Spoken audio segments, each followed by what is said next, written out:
Hello, beautiful people of the internet. My name is Jackie. Welcome back to my YouTube channel. Today in this video, I'm going to be taking the Pottermore sorting hat quiz, but with all of the questions. So, as you can probably tell, I self-identify as a Hufflepuff. I have always identified as a Hufflepuff, even though I've only read the first 3 books of Harry Potter. I've just started getting into it when I was younger. People used to always ask, oh, what Hogwarts house do you think you're in? I would always say Hufflepuff. Based on what I knew about it, I identified with that house. I really value loyalty, being nice and compassionate towards others. Some other people would tell me, Jackie, you don't want to be a Hufflepuff. Hufflepuff's not cool. But I disagree. So I've always identified as a Hufflepuff, and then the first time I took the sorting hat quiz, I got Ravenclaw, which is fine. I am an intelligent person, and Ravenclaw is probably my secondary house, but I had a bit of a crisis because I've always considered myself a Hufflepuff. And I suddenly just started wondering, oh my god, like, do I not know myself? What's going on? I then took the quiz again. I did not change my answers, so if the same question came up that I got the first time, I would answer the same. I did answer honestly, and that time I did get Hufflepuff. So then I took the quiz a third time just to make sure, and I got Hufflepuff again. So I identify as a Hufflepuff with my original assertion. However, there's this version of the quiz online that has every possible question, because each time you take the sorting quiz, you only get a certain random selection of the available questions. So I want to prove that I am really, truly a Hufflepuff once and for all. And if I'm not, I don't know what I'm gonna do, because I have all this Hufflepuff merch now. I have a sweatshirt, a scarf, a pin. Like, what am I gonna do if I'm not really a Hufflepuff? I guess panic is what I'm gonna do. Okay, so starting with question 1, which of the following would you most hate people to call you? Ordinary, that wouldn't really bother me that much. Ignorant, cowardly, or selfish? Well, I think I am pretty ordinary, and I am kind of cowardly, and I can be a little bit selfish, something I'm working on. So I feel like if someone called me one of those things, I would be like, yeah, you're probably right. But if somebody called me ignorant, that would bother me because I really try to be an open-minded, empathetic, and compassionate person. I really try. So if someone were to call me ignorant, I would really be offended by that because that's one thing that I really do not want to be, and I try not to be. Question 2. After you have died, what would you like most people to do when they hear your name? Miss you, but smile. Ask for more stories about your adventures. That's a Gryffindor answer, and I'm not very adventurous. Think with admiration of your achievements. That's the Ravenclaw answer. I don't care what people think of me after I'm dead. It's what they think of me when I'm alive that counts. I mean, I guess that's kind of true, but I guess I'm just gonna go with miss you, but smile, because after I'm dead, I want people to look back on the nice times we had together and think about, you know, the nice relationship that I hopefully had with people. And, you know, think fondly of my character. Not necessarily admire my adventures or think about how smart I was or anything like that. Given the choice, would you rather invent a potion that would guarantee you glory, wisdom, love, or power? Power and glory aren't really important to me. I want to say love, but I mean that not in like giving somebody a love potion and making them fall in love with me. That's not what I mean, because that's not real love. I mean, like, if there was a potion that could guarantee someday I'm gonna find the love of my life, I would want that potion. So that's what I mean when I say a potion that would guarantee me love. I don't mean like making someone fall in love with me via potion, because that's not real, and it would kill me knowing this person is only with me because I'm giving them a potion. I would want a potion that would guarantee I would find real love, because to be honest, one of my deepest fears is that I'm never gonna find someone to love me. And wow, this just got deep, but that's my answer. How would you like to be known to history? The wise, the good, the bold, or the great? I'm not bold. Great makes me think about conquerors and things like that, which is not what I would want to be known. So the wise or the good are both good answers.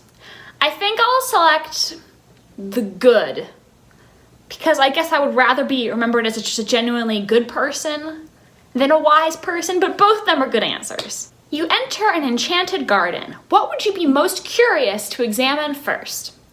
The silver-leafed tree bearing golden apples, the fat red toadstools that appear to be talking to each other, the bubbling pool in the depths of which something luminous is swirling, or the statue of an old wizard with a strangely twinkling eye. I'm gonna pick the old wizard. What kind of instrument most pleases your ear? Violin, drums, piano, or trumpet? I'm gonna pick piano. I actually used to take piano lessons, and then I ended up taking a 1-month break from lessons, which turned into a lifetime break. And I don't remember any of it, but piano. 4 boxes are placed before you. Which would you try and open? The small tortoiseshell box embellished with gold, inside which some small creature seems to be squeaking. The gleaming jet black box with a silver lock and key marked with a mysterious rune that you know to be the mark of Merlin. The ornate golden casket, standing on clawed feet, whose inscription warns that both secret knowledge and unbearable temptation lie within. Yeah, not that one. The small pewter box, unassuming and plain, with a scratched message upon it that reads, "I open only for the worthy." I'm gonna go with the one with the little creature in it, because if there's a little creature in there, I wanna let it out and see what it is. Though the one that says open only for the worthy is also intriguing. The other two, don't interest me as much. 4 goblets are placed before you. Which would you choose to drink? The foaming, frothing, silvery liquid that sparkles as though containing ground diamonds. The smooth, thick, richly purple drink that gives off a delicious smell of chocolate and plums. The golden liquid so bright that it hurts the eye and which makes sunspots dance all around the room. No. The mysterious black liquid that gleams like ink and gives off fumes that make you see strange visions. The only one here that I find at all tempting is the one that smells like chocolate and plums, because it seems like it might taste good. The others, don't interest me at all. Priorities.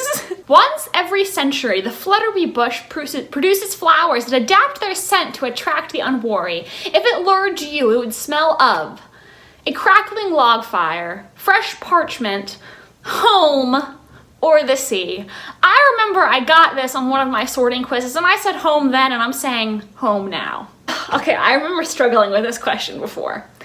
A troll has gone berserk in the headmaster's study at Hogwarts. It is about to smash, crush, and tear several irreplaceable items and treasures, including a cure for dragonpox, which the headmaster has nearly perfected, student records going back 1,000 years, and a mysterious handwritten book full of strange runes, believed to have belonged to Merlin. In which order would you rescue these objects from the Trolls Club if you could? Well, the thing is, the cure hasn't been perfected yet, but it's really close, and it could potentially save lives. The runes are interesting, but these records go back 1,000 years, and who knows what could be in there, what the school might need. So this is kind of a dilemma. I'm gonna do Merlin's book last, I think. So do I want to do the cure or the records first? I guess the cure first, because this is potentially life-saving, right? And that's something that needs to be prioritized. So my answer is cure, then student records, then Merlin's book. That's my final answer. Which would you rather be? Trusted, yeah. Liked, yes. Imitated, not really. Praised, I mean, praise is nice, but I don't think it's my #1 priority. Envied, I don't really want to be envied. Or feared. I definitely don't want to be feared. I want people to like me. Well, I guess that just answered my question. I just said I want people to like me, so I guess liked is my answer. Which of the following do you find most difficult to deal with? Hunger, cold, loneliness, boredom, or being ignored? Well, I am always hungry, I really am, but I feel like hunger is something very easy to fix. If you're hungry, you just go eat something. Whereas loneliness is something that is a much longer struggle.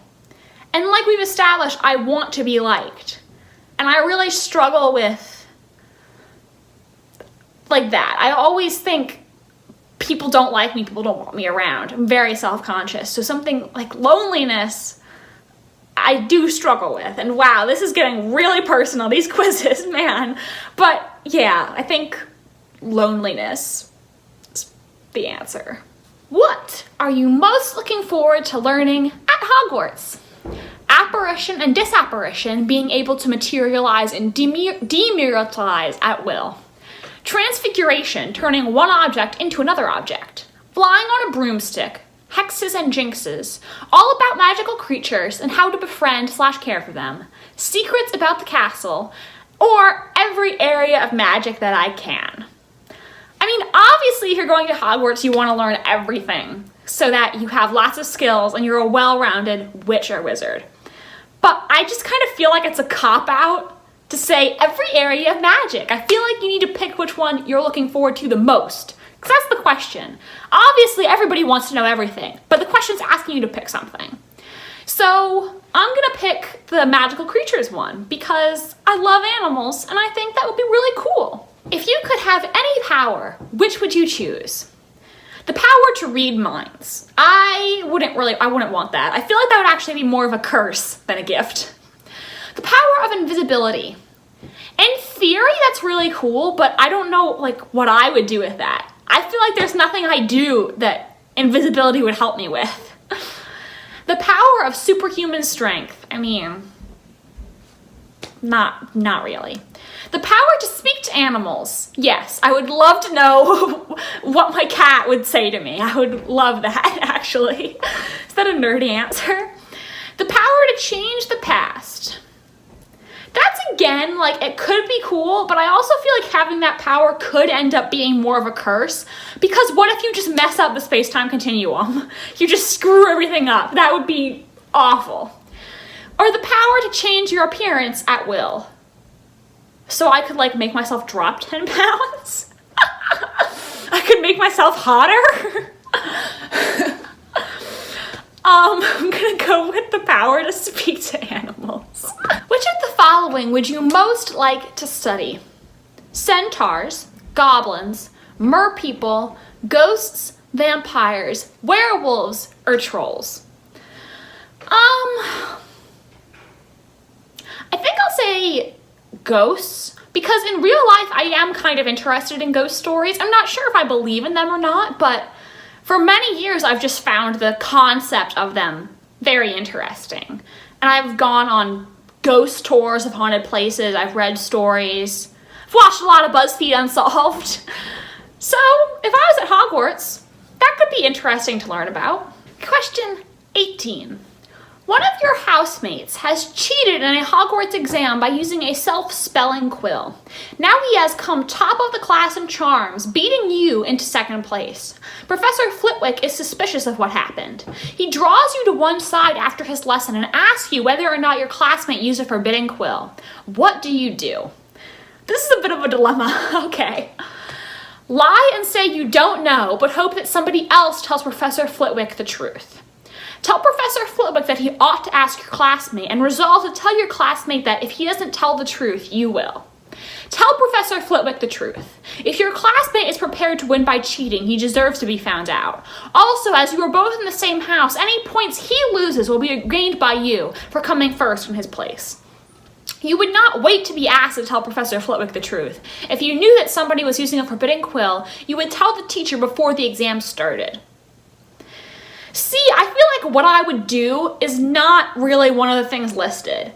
I think I wouldn't want to tattle on the person. When I was younger, I was a bit of a tattletale, just because we have to follow the rules. I am not a rule breaker, so if I knew someone was breaking the rules, I would go tell on them.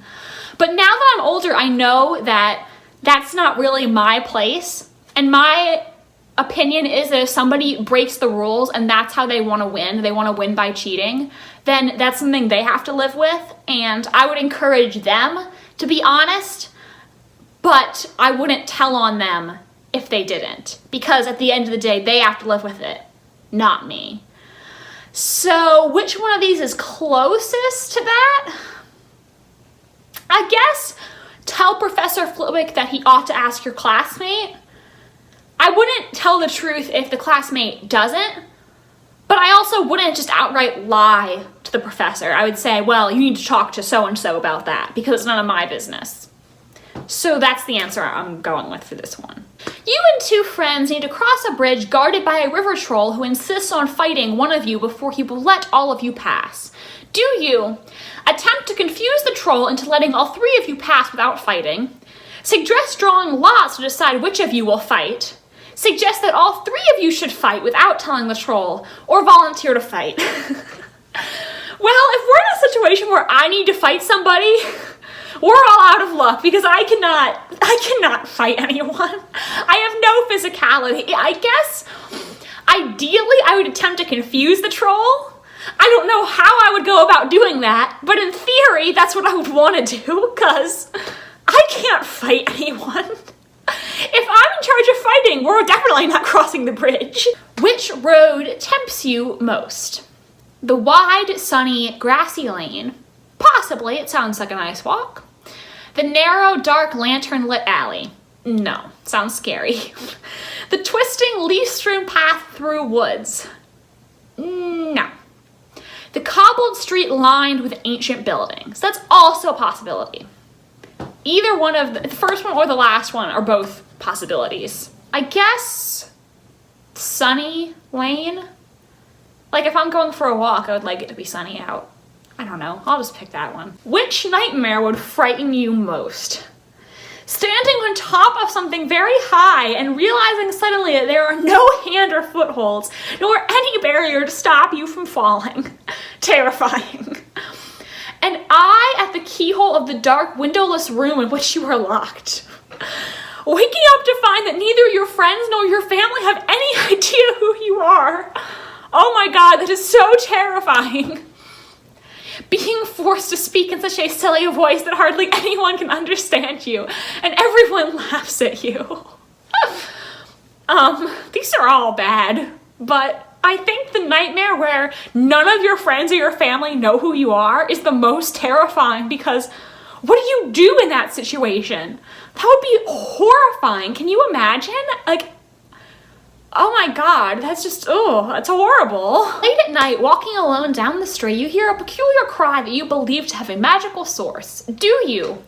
Proceed with caution, keeping one hand on your concealed wand and an eye out for any disturbances. Draw your wand and try to discover the source of the noise. Draw your wand and stand your ground, or withdraw into the shadows to await developments while mentally reviewing the most appropriate defensive and offensive spells should trouble occur. I guess proceed with caution with one hand on my concealed wand. A muggle confronts you and says that they are sure you are a witch or a wizard. Do you?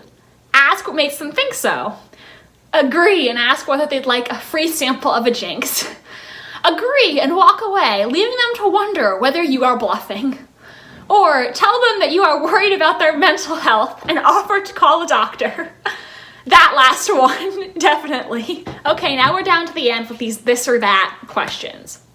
Dawn or dusk? Dusk, because I don't like getting up early. Moon or stars? Stars. I really like constellations. Forest or river? I guess forest. I mean, a river is just a body of water. It's not that interesting. At least a forest is a little bigger with more stuff in it. Black or white? I mean, traditionally white has better symbolic meanings, but black goes with everything. I wear the color black much more than I wear the color white. So I guess black. Heads or tails? Heads. Left or right? Well, I'm right-handed, so I guess right. And that's the last question, so these this or that questions make me so nervous because it just seems so random, but I think it can really affect your result depending on what you pick. So it's very nerve-wracking. Okay, we are now at the moment of truth. So let's see what I get. Congratulations! You have been sorted into Hufflepuff, the house of loyalty, hardworking, acceptance, and fairness. You are amongst other Hufflepuffs such as Tonks and Cedric Diggory. Yay! Hufflepuff! Yay! And it says I got 34% Gryffindor, which, that's surprising. 27% Ravenclaw and 7% Slytherin. Which is surprising to me because I think out of the 4 houses, Gryffindor is the one that I'd be least likely to get. Because I'm not brave at all and I'm not into glory or being adventurous. I would say I'm most Hufflepuff, then Ravenclaw, then Slytherin because I'm not cunning but I am an ambitious person, and then Gryffindor last. So that's interesting that I got 34% Gryffindor. I'm not sure I agree with that, but happy that I got Hufflepuff, so my life is not a lie. Okay guys, thank you so much for watching this video. I hope it was okay. I was really struggling to find an idea of what to do today. I will link this quiz in the description if you want to take it, and let me know, what is your Hogwarts house? Are you a Hufflepuff like me? A Gryffindor? A Ravenclaw? A Slytherin? Let me know. Please like this video if you enjoyed, and subscribe to my channel if you want to see more from me. Thank you so much for watching, and I hope you have a wonderful rest of your day. Bye, and I hope to see you in the next one.